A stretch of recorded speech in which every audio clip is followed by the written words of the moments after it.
This is guitar stripped back down, the Alston A010, stripped back down. Took all the hardware off of it, and then I went and shot it with a good thick beginning coat of what's called mid-wax fast drying polyurethane. Good stuff. Used it on the last one I built. If you give it one a good coat, it's more like 3. The first one soaks in completely, the second one soaks in on top of that. Then by the third coat of this stuff, you're finally getting some surface build up. It soaks into the grain pretty good. Got a little shine starting. And what you want to do is, after you get all the grain filled with this stuff, it'll eventually happen. That's when you start sanding. I don't do the typical surface finish. I don't black it to begin with, and then I don't sand it unless there's something that needs sanded really bad. And this had some of that going on, but I just keep filling it, surface filling it with the urethane, and sand it back, and fill it and sand it back, and fill it and sand it back. And I use real fine grit sandpaper, 400 or less. And that's how I end up with my gloss. I'll end up with a nice glossy finish. And if I have to, in the end, I can buff it out or whatever. I don't think the urethane buffs very good, but I end up with a nice shiny finish. So this is after the first coat. Just top coated the second coat of clear min-wax polyurethane, and you can see how it's starting to build. You know, if you do it right, you do it laying horizontal so it doesn't run, you can get a kind of a thick coat on it.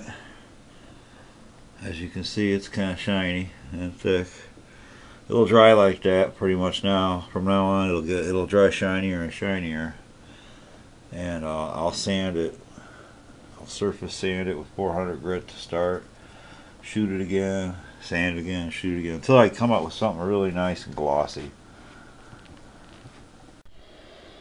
Well, there's one more coat of clear on it. You can see it's getting a lot more glossy if you look at it and see how the TV's bouncing off of it and stuff, and how the light's reflecting. I sanded it with some 400 grit. I think what's going to have to happen is it's going to take probably 2 or 3 more coats and sanding. Coat, then sand, coat, then sand, coat, then sand, then coat. And I think it'll probably be done now. But it's looking pretty. It's getting there. It's getting glossy. They got to get rid of the grain. It's just keep block sanding it and whatever it takes to get it down the way you want it. It's really a beautiful tiger stripe on this guitar.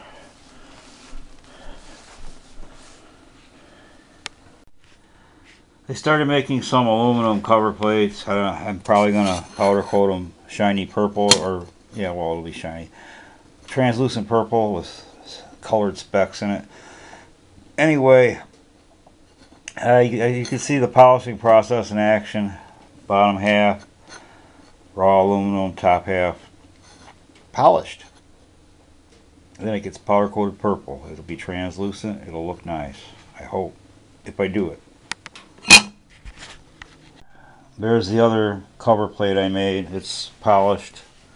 It's already in place. You can see how shiny it is.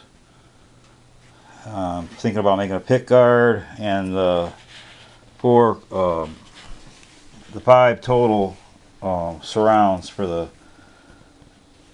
pots and for the selector switch. Like all these cheap guitar kits from China, this one comes with a plastic nut, molded, hollow inside, not really fileable even, so I took it off and replaced it with an aluminum one. Well, like I do with all my guitars, I put an aluminum nut on this one too. Just for me, it's simple to do, and there it is.